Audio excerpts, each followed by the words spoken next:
I have a pretty horrific story to share, and I have no idea how to do this. But it's a beautiful day outside, so I thought we'd just go for a walk and talk.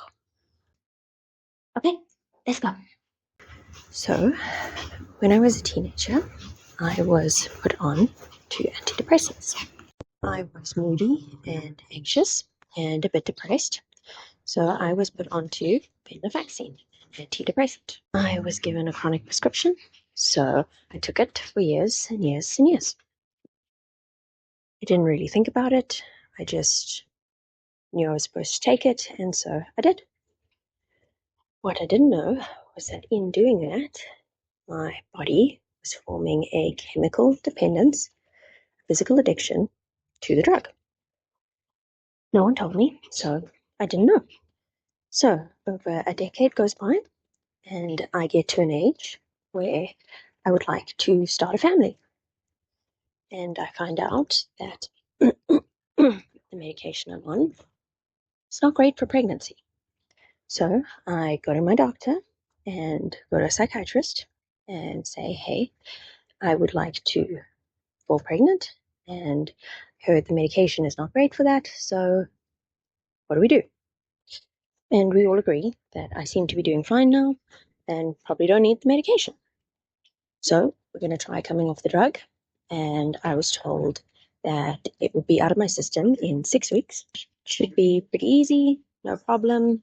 The only footnote is that some of the anxiety and depression that you had before may come back because you're not taking the medication anymore. I trusted them completely. In fact, I was even told by the psychiatrist, don't research coming off of these medications. Don't look it up. Don't do any research because there's a bunch of stuff online about withdrawal that is nonsense, and it is just going to scare you and make you more anxious. And I was a good patient. I listened. I didn't look up anything. I completely blindly trusted her.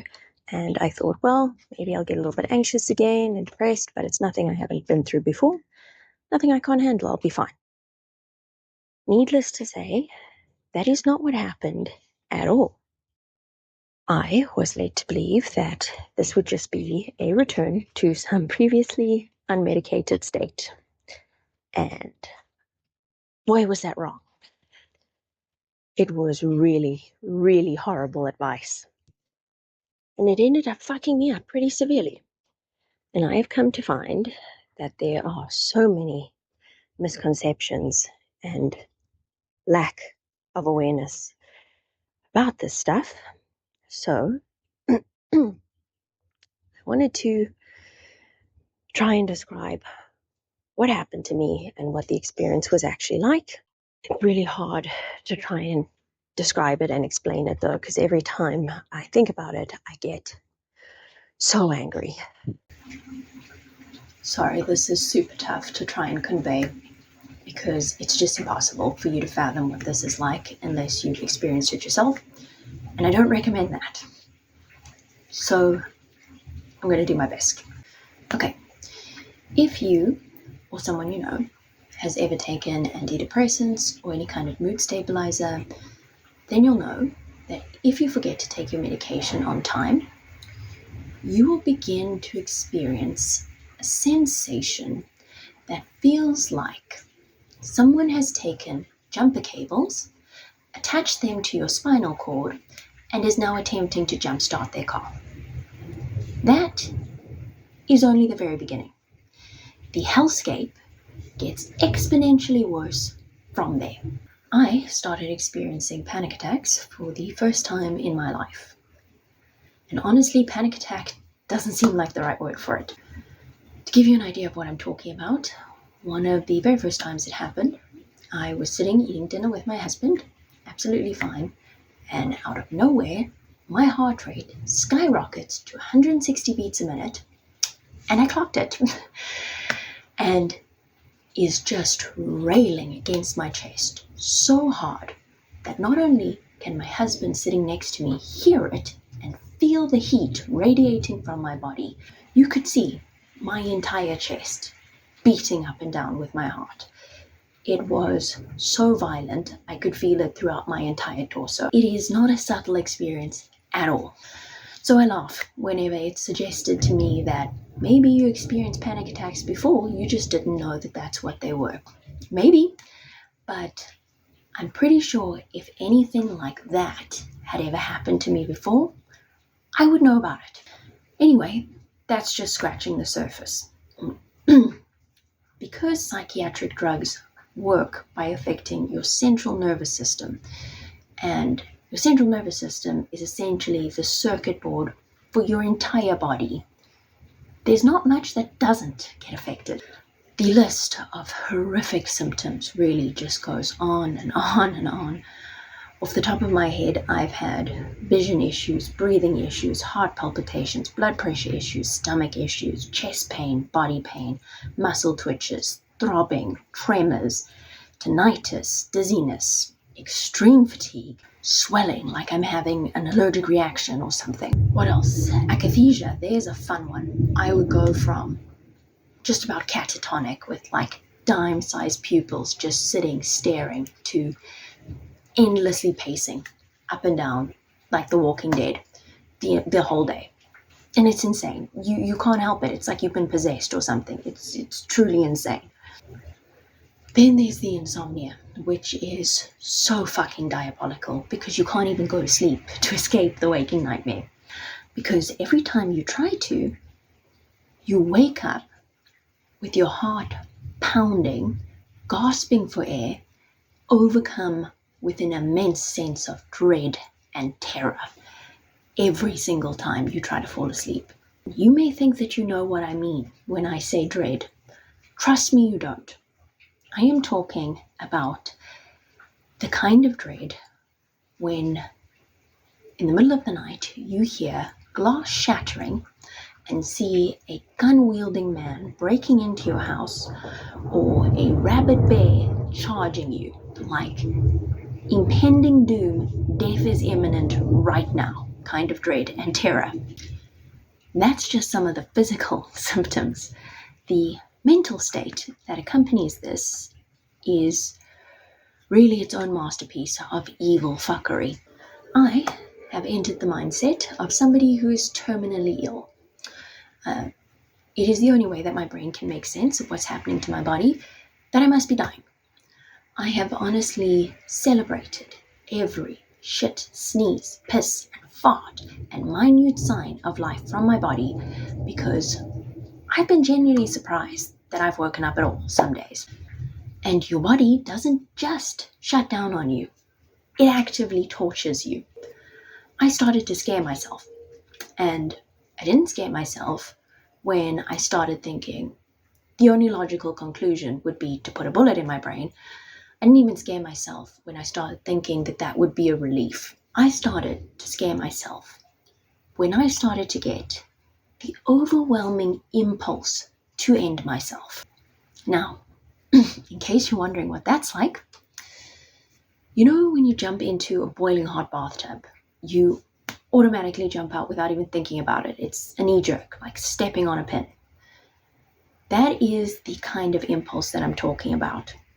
Except there is no bath to jump out of or pin to remove from your foot.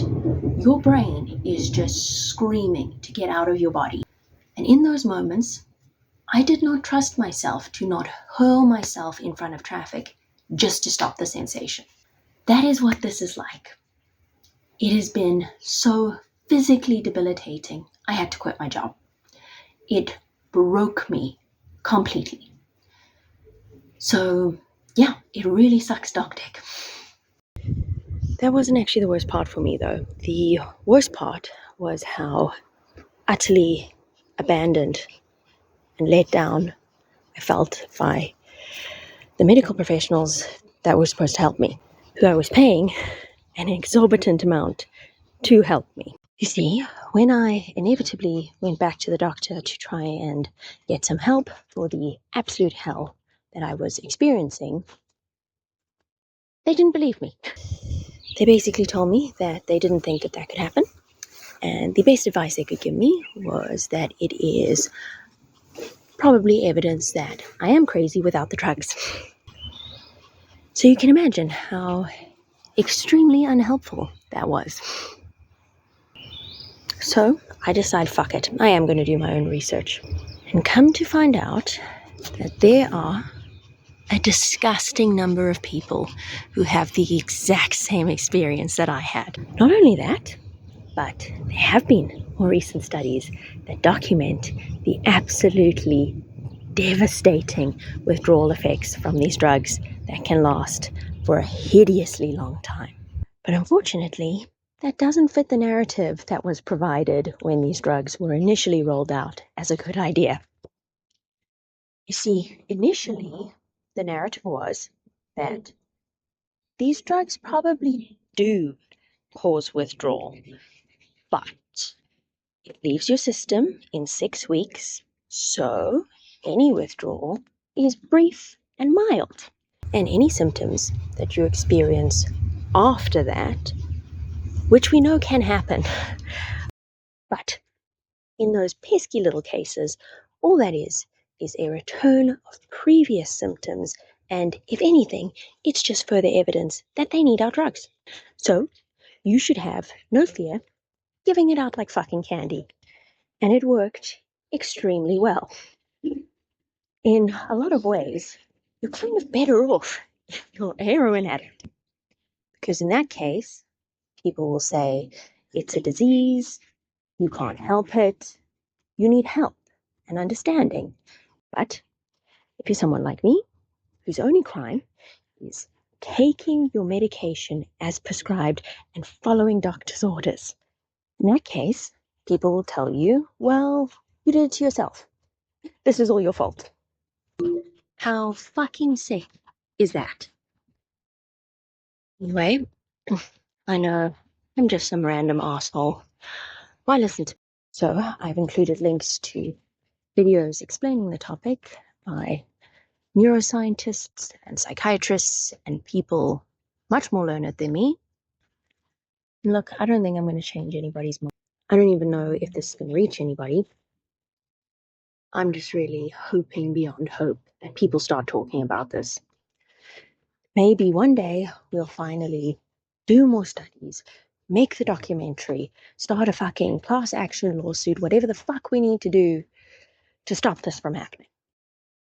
Well, that was quite the rant and a bit doom and gloom, really. So I just want to give assurance that I am doing better, particularly for anyone going through the same thing, because I know how brutal and hopeless it can feel.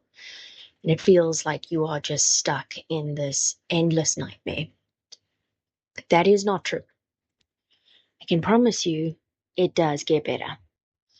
And look, I don't know what I'm doing. I am just as lost as anyone else with how to navigate this. But I am not nearly as fucked up as I was even a few months ago. And I definitely feel a lot better.